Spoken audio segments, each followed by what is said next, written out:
เราจะไปกันที่นครศรีธรรมราชครับไปกันทั้งแก๊งออสเลยเดี๋ยวจะรอดูว่าน้ำมันถังแรกเนี่ยจะโดนกี่พันแล้วไปดูว่ากี่บาทด้วยวันนี้ขออะไรครับ ขอไม่เยอะขอแค่ให้เจริญรุ่งเรือง อ๋อขอไม่เยอะไม่เยอะสำหรับพี่ชายขอไม่เยอะครับขอบ้านขอรถขอบริษัทขอที่นาขอรถตีดินขอโอ้โห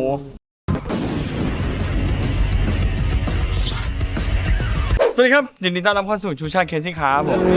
กลับมาเจอกันอีกแล้วครับ EP นี้ครับทุกคนช่วงนี้ทุกคนรู้ใช่ไหมว่าน้ำมันเนี่ยมันแพงแสนแพงเลยตกลิตรละประมาณ40 กว่าบาทเราก็เลยจะมาทำคลิปให้ทุกคนดูเลยว่าถ้าเกิดเราเดินทางไกลช่วงน้ำมันแพงเนี่ยตอนเนี้ยมันจะหมดไปเท่าไหร่ต้องอะไรมาบดมาเช็ครถเดี๋ยว เดี๋ยวจะเช็ครถเดี๋ยวผมจะเช็ครถก่อนเดินทางผมจะบอกก่อนว่าวันเนี้ย มาเช็ครถเร็ว เราจะไปกันที่นครศรีธรรมราชครับไปกันทั้งแก๊งออสเลย ไม่ใช่นครราชสีมาเหรอ ว่ะเราจะไปโคราช ตายแล้ว ไม่ใช่เราจะไปนครศรีธรรมราชเราจะไปหาปู่ไข่ไง แล้ววันนี้บ้านออสเราไปกันทั้งบ้านเลยเพราะฉะนั้นเดี๋ยวพี่ชาติจะเป็นคนขับรถให้นั่งแล้วก็จะเป็นคนเติมน้ำมันให้ทุกคนดูด้วยว่าหน้าน้ำมันแพงแล้วเดินทางลงใต้เนี่ยค่าน้ำมันมันจะหมดกี่บาท แล้วไปดูความต่างของค่าน้ำมันด้วยระหว่างภาคกลางกับภาคใต้ว่าต่างกันกี่บาท ใช่ วันนี้ก็ประมาณวันที่ น้ำมัน 20 แต่ละภูมิภาคราคาไม่เท่ากัน ถูกต้องครับแต่ก่อนที่เราจะเดินทางเดี๋ยวเราไปเช็ครถก่อนดีกว่าก่อนเดินทางต้องเช็คอะไรบ้างไป เช็คเงินก่อนเงินไม่ค่อยมีเอาไพ่ไปด้วยนะ โอเคเสร็จแล้วปิดฝาโปรงได้ ยังไม่ทันดูเลย เข้าเหรอไม่ตายเหรอเปิดฝาโปรงมาให้ดูน้ำมันเบรก ไม่ ด มี ำดำครับมีดำแต่ใช้ได้ไปก่อนน้ำล้างกระจกเฮ้ยน้องแมวน้ำกินมาเติมน้ำล้างกระจกหน่อยน้ำล้างกระจกมีน้อยครับเติมอันนี้ต้องเติมนะน้ำว่าน้ำขาดไม่ได้เลยรถเดินทางไกลต้องระวัง เพราะรถต้องกินน้ำ ไม่กินหรอกครับถ้ารถกินน้ำก็รถพังอะสิรถจะต้องไม่มีน้ำขาดนะครับน้ำระบบน้ำนี่ต้องไม่หายนะ แต่ถ้าคนลืมกินน้ำ กลับไปแวะซื้อน้ำกินซะคอแห้ง อ๋อ เวลาพูดแล้วมันจะแสบๆพอใช่ไหมล่ะสิ่งที่ขาดไม่ได้อย่างก็คือน้ำมันเครื่องจ้าปึ๊บ เฮ้ย หาย โอ้พอดีเห็นป่ะถึงขีดบนเนี่ยเห็นไหมถึงขีดบนไม่เกินขีดบนแล้วก็ไม่ต่ำกว่าขีดล่าง ใช้ได้จ้ะน้ำมันเครื่องยังไม่ขาดสียังสวยพวกยาง ลมยางสมมติ ลมยาง ถ้าเกิดรถบรรทุกหนักขาล่องใต้ เดินทางไประยะทางไกลๆเนี่ยต้องเติมลมยางเท่าไหร่ครับ นี่แนะนำให้เติมแข็งหน่อย แข็งหน่อย ใช่ครับแต่เวลาเราวิ่งแล้วความร้อนขึ้นเนี่ยลมยางจะเพิ่มมาประมาณ2ปอนด์สมมุติเราเติม30มันก็จะขึ้นมาประมาณ32แล้วแต่อุณหภูมินะถ้าแดดร้อนมากกลางวันเปรี้ยงๆนะมันจะยิ่งขยายมันก็จะยิ่งเพิ่มมากขึ้น ยิ่งอุณหภูมิเยอะ 30อาจจะเป็น33 34 35ได้เลยนี่แหละครับก็เช็คลมยางเช็คอะไรเรียบร้อยไม่มีอะไรแล้วเพราะว่ารถคันนี้มันเช็คมาเบื้องต้นพอสมควรแล้วรุ่นใดนะมันเป็นรถที่เราใช้งานเดินทาง น้อย แล้วเราก็เช็คเรื่อยๆเนืองๆอยู่ประจำนะ อ่าฮะ ตอนนี้ไม่ต้องรออะไรแล้วรอผู้โดยสารเก็บของขึ้นรถแล้วก็เดี๋ยวเดินทางครับเดี๋ยวไปดูเลยว่าเติมมันปั๊มแรกเนี่ยจะหมดไปกี่พันจะเติมที่ไหนไปเดินทางกันจ้า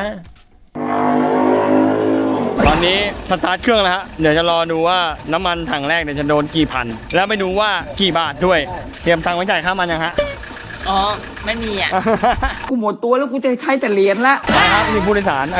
มากันครบแล้วอากูซีเจอ๋อมืด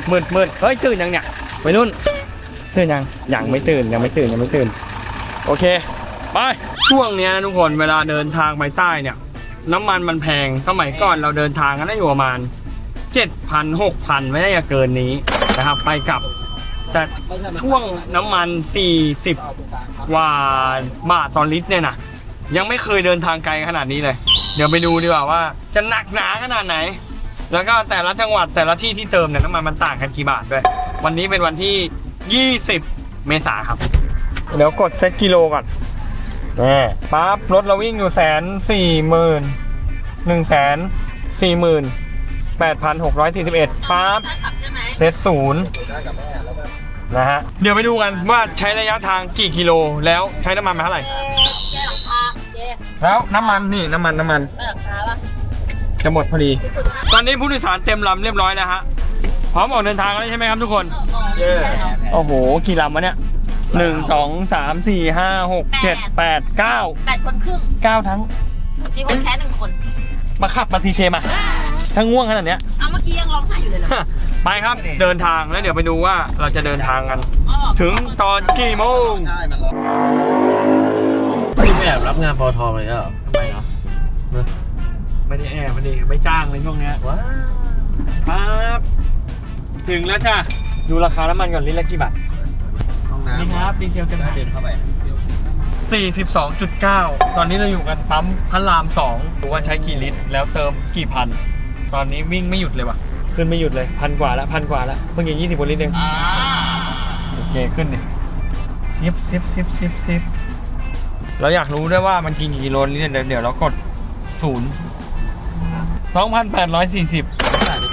66 ลิตรจุด1สแกนจ่ายไหมโอสแกนครับยอด 2,840 น้ำมัน 66 ลิตรครับสำหรับครั้งแรกไปเดี๋ยวไปดูปั๊มต่อไปจะโดนเท่าไหร่ราคาน้ำมันกรุงเทพเดี๋ยวไปดูใต้ราคาน้ำมันยังไม่เคยเติมถึง2,000 กว่าเพิ่มอีกงานนี้บอกหมื่นบอกเลย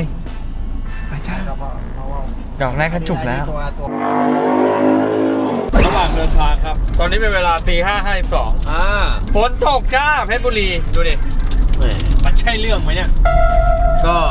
เรียกได้ว่าความเร็ว อันตรายด้วย ก็ต้องลดลงมา ลดเลยอ่ะเพราะว่ามันตกใหม่มันอันตรายมาก ใช่มันลื่น มากถนนมันถูกเคลือบด้วยน้ำต่ออะไรมัน ถ้าเกิดดูในกล้องมันจะเห็นไอ้ขาวขึ้นมาเวลาเรารอบเนี่ย มันคือความสกปรกหน้าถนน เขาเรียกว่าการล้างทั้งฝุ่นทั้งโคลนทั้งน้ำมัน ถูกครับเพราะฉะนั้นเวลาฝนตกแรกๆอย่าไปซิ่งนะอันตรายยกคันเร่งได้ยกคันเร่งก่อนตกหนักด้วยนะดูดิ ดู ไปจ้าเดินทางกันต่อเร็ว let's go 2 hours later ตอนนี้เราเดินกันมาตอนนี้เราเดินทางกันมา295 โลแล้วครับทุกคนน้ำมันยุบไปไม่ถึงครึ่งถังเลยตอนนี้เราอยู่กันที่บางสะพานใช่ไหมน้ำมันเพิ่งจะยุบไปขีดเดียว หรอ ที่เติมเต็มถังมาจากเส้นพระราม2อ่ะ หรอ เติมไหมเลยเต็มถังอ่ะ 2,500 มั้ง 2,500ปล่อยเด้อ 270 บาท 2,500ยุบไปครึ่งถัง ครึ่งของครึ่ง อ๋อก็เท่ากันอ่ะครึ่งของครึ่ง 200 กว่าโล แต่นี่มันเหลือแค่400 โลถึงแล้วอันนู้นเติมไป 2,800 ยุบไปครึ่งของครึ่งเหมือนกันวิ่งไปได้250 กว่าโลแล้วเดี๋ยวลองดูดีกว่าว่าไอ้2คันเนี้ยคันไหนมันจะกินมากกว่ากันแล้วก็เดี๋ยวดูราคาน้ำมันด้วย นี่แดงนี่เหยียบ150 ที่เรา ไอ้ฝั่งคันนู้นก็มา140ที่นู่นน่ะบ้านเราอ่ะมัน 42.95 เดี๋ยวดูที่ใต้ว่ามันจะกี่บาทส่วนต่างอ่ะ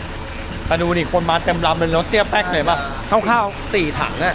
ไปกลับอ่ะ 4 ถังอ่ะได้ เดี๋ยวก็รู้ 3 ถังครึ่งอ่ะ เดี๋ยวก็รู้ถ้า4 ถังอะไอ้คันนู้นน่ะ83 24แม่งหมื่นกว่าเลยนะหมื่นกว่าเลยนะเรามา2,800 จะไปกลับได้ประมาณ2 ถังกว่า ไปเดินทางกันต่อจ้ะยังไม่ถึงครึ่งทางเลยเดี๋ยวรู้เลยว่าไปกลับมาโดนเท่าไหร่ตอนนี้เป็นเวลา 9:46 จ้าถึงแยกปฐมพรแล้วมาดูดีกว่าว่าใช้น้ำมันไปเท่าไหร่แล้ววิ่งไปกี่โลแล้วปั๊บนี่จ้ะเห็นไหมเข้าไปอ่ะวิ่งไป405 กิโลใช้น้ำมันไปแค่นี้เหลืออีกประมาณครึ่งถังแล้วก็ทำเวลาไปได้ดีมากตอนนี้เป็นเวลา 9:46 ถึงแยกปฐมพรเหลืออีกประมาณ300 กิโลถึงที่พักเราเดี๋ยวไปดูกันครับว่าน้ำมันถังนี้มันจะพอถึงไหม 8 hours later ก็ถึงที่หมายแล้วจ้ะทุกคนไปตอนนี้เป็นเวลา4 โมงเย็น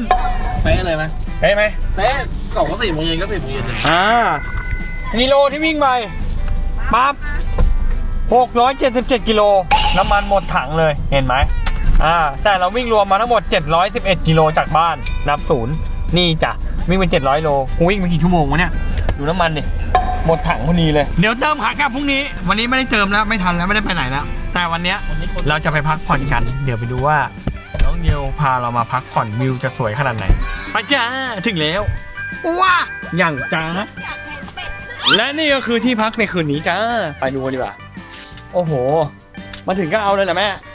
ทุเรียน ได้เวลา อ้าวอันนี้เพิ่งมาเหรอครับเนี่ยคุณลูกค้าอันนี้เจ้าของบ้านเหรอเรียกห้องนอนยังไปครับอุ้ยเรามีครัวนอกเอาห้องไหนดีเนี่ยโอ้โหเลือกนอนไม่ถูกเลยนี่ครัวใน อันนี้ก็ห้องนอน นั่นทะลุไปอีกห้องนอนนึงเฮ้ยคุณ เอางี้จอด ไปไหนมาเนี่ย ผมออกมาทางนี้ก็ถึงแล้ว เฮ้ย ขับรถไปไหนมานั่นหนา กูไปหาของให้มึงแดกไงได้กูมาห้องกว้างมากเลยนะที่เนี่ยเดี๋ยวเรามีกิจกรรมเพิ่มโอ้โหข้างบนโคตรเท่นี่รับลมได้ด้วย ติดโทษนี่ถังกระมังถังไหโอ้โหนี่มันห้องรับรองใหญ่ ขอห้องนี้กันนี่จ้าแจ๋วเลยโดนแน่เฮ้ยสวยอ่ะ กระจายอะไรรู้ แหมรับลมนอนสบายเลยนะฮะ จะหลับกันเนี่ย ปูมีข้าวได้ไหม ไม่น้ำอ่ะ เร็ว แม่ครัวมา ไอ้โอ้โหวันนี้ทำงานมีงาน เราชี้ต่อนู่น นู่นต้อนรับน้องใหม่ ไปฮะ เดี๋ยวเราไปทำอย่างอื่นกันต่อ ตอนนี้เดี๋ยว EP ต่อไปดูครับ วันนี้มี EP พิเศษ สรุปว่าครับเมื่อคืนตกปลาไม่ได้ปลา เพราะว่าทะเลที่เนี่ยมันเหมือนแอ่งๆไงไม่รู้ทุกคนบอกไม่ถูก ใครบอกก็คอมเมนต์มาบอกหน่อย เพราะว่าเรือประมงไม่มีเลย เมื่อคืนไม่มีเรือประมงเลยนะฮะ เรือหมึกไม่มีเลย โอ้สรุปแล้วแผนตกปลาที่นี่ฟาวครับ แต่เดี๋ยวเรายังมีขับรถกลับอีกขามาเติมมันไปแค่ถังเดียวเดี๋ยวไปดูว่าขากลับเติมอีกกี่ถังแล้วก็น่าจะใช้ถังเดียวแหละแต่จะเติมเท่าไหร่ดีกว่าแล้วไปบอกกิโลเพิ่มเลยครับไปเดี๋ยวจะเดินทางกันต่อแล้ววัดไอ้ไข่ภารกิจจะไม่เสร็จเมื่อวานวันเกิดนี่ครับครบ25 ปีแล้ววันนี้แล้วก็ เราอยากกิน3อ่ะ พี่เอวเหรอ พี่ชาย อ๋อเหรอดีใจเหรอ ไม่รู้เหมือนกัน เหรอ ดีใจทำไม แล้วถ้าใครคิดว่าอวยพรมันเลยมาแล้วนะแบบมันเลยวันอวยพรมาแล้วนี่ครับเป็นกำลังใจให้พี่เอวได้พี่ชาติใช้อยู่สกาเลตวิทครับครีมบำรุงผิวบอกเลย ใช้แล้วผิวนุ่มเนียนขาวใสนะใช้แล้วเป็นไงฮะ ขอ7 วัน ขอ7 วัน ไปดูรีวิวจากที่พี่ชาติทำได้ อ่า ไปรีวิวด้วยนะ ได้ฮะไปฮะทุกคนอย่าลืมฝากไว้ด้วยผลิตภัณฑ์ของพี่เอวกำลังมาแรงณเวลานี้เฮ้ยใช้ดีจริงเพราะพี่ใช้เนี่ยสองแขนไม่เท่ากันนะเว้ยเอาตรงๆเลยเอาเนี่ย คืออันเนี้ยมันเป็นกล้องโกโปรนะ มันต้องเป็นมือถือ มันก็จะต่างไม่เยอะแต่ว่าถ้าจะดูความเนียนอะของเนี้ยมันจะเนียนเยอะกว่ามาก เอาง่าย นี่เนี่ยพี่อยู่ตรงเนี้ยเมื่อกี้แสงมันเข้าไงเดี๋ยวคนเขาจะหาว่าก็แสงมันเข้าไงพี่อย่างเงี้ยให้ดูความเนียนก่อนความเนื้อนุ่มเนียนนี่ดู ๆผิวแม่งต่างกันเลยอะ มันต่าง อันนี้ ะ ข้างที่ไม่ทา แล้วอัน นี่ นี้ ห ไปทำอะไร ยาบ แดงมา อันนี้เมียกระชากหยาบก้านข้างนี้ดูข้างนี้มามันหยาบก้านเห็นเลยข้างนี้มันเนียนมันเริ่มเนียนขึ้น คือตอนเนี้ยต้องบอกว่าเยียวต้องเอาครีมไปซ่อนเพราะว่าทีมออฟมันชอบขโมย เมื่อกี้ล่าสุดสั่งมาขโมยกลับด้วย กูสาสั่งมาเป็นหลอดเฮ้ยขโมยกูกลับไปอีกถ้าคนยังไม่เห็นรีวิวแบบไม่ชัดเจนไปดูได้ใน TikTok ครับเดี๋ยวฝาก TikTok พี่เยไว้ให้รีวิวมากมายส่วนเราวันนี้เดินทางกลับกันแล้วจ้าไปเดี๋ยวไปดูว่าจะใช้น้ำมันกี่บาททุกคนครับตอนนี้เราอยู่กันที่ไอ้ไข่วัดเจดีย์แล้วพี่หน่องก็จะมาแก้บนส่วนเราจะมาไหว้ขอพรอย่างเดียวเมื่อกี้เราไปไหว้พระมาแล้วก่อนกลับวันนี้ขออะไรครับ ขอไม่เยอะขอแค่ให้เจริญรุ่งเรือง อ๋อขอไม่เยอะไม่เยอะสำหรับพี่ชายขอไม่เยอะครับ ขอบ้านขอรถขอบริษัทขอที่นาขอรถตีดิน ขอโอ้โหได้แล้วเครียดอันนั้นไม่ใช่ปู่เครียดมันเครียด ฮะ มันเครียดไม่ใช่ปู่เครียด เนี่ยไม่ได้จริงนะวันนี้ไม่ได้ขออะไรเยอะจริง อืม ๆเงินเดือนขึ้นอะไรอย่างเงี้ย ประธานครับได้ขออะไร เขาขอปู่เขาขอปู่ เอาเหรอ ใช่ ไม่ได้ขออะไรให้ทีมบ้างไหม ผมขอแค่สิ่งชั่วร้ายออกไปจากชีวิตแค่นั้นแหละครับ เฮ้ยหายไปแล้วอ่ะหาย จะไปนอน คุยเรื่องรถก่อนคุณเติมน้ำมันไป2 ถังแล้วใช่ไหม ใช่ กี่พันแล้ว 5,000 คุณจดยอดไว้ให้ผมด้วยเดี๋ยวผมจะกลับไปดูที่บ้าน ผมเน้น เน้นมัน 4 ถัง เน้นมันอย่างเดียว ไม่แล้วถัง2ถึงครึ่งถังยัง ถึงแล้ว จริงปะเนี่ย จริง จริงปะ จริง โอ้โห แล้วผมวิ่งเยอะ คุณเหรอ อืม ซื้อของ เฮ้ยเมื่อคืนวิ่งซื้อของเยอะ ใช่ ก่อนจะออกต้องเบิร์น ไม่แล้วคุณวิ่งไปไหนมาตัวเมืองนครอะไรหลังโรงแรมหลังเจดีย์อะไร ถามไอ้เนี่ยพาไปไหนก็ไม่รู้ใช่ ไปส่วนรถเราเดี๋ยวไปรอดูครับว่าคุณใดมันจะแดกอีกถังนึงหมดไหมกลับถึงบ้านแต่ตอนนี้มันยังไม่หมดเกลี้ยงไงตอนนี้ขอถวายของกันจ้าไปถวายของไอ้ไข่วัดเจดีย์กัน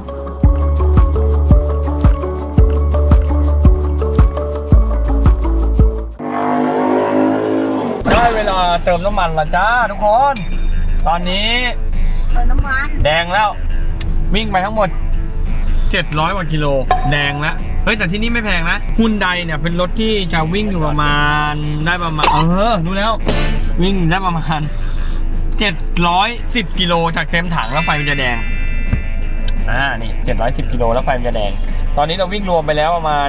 745 กิโลจากบ้านมาน้ำมันที่สีชนเติมเต็มถังจะเสียกี่พัน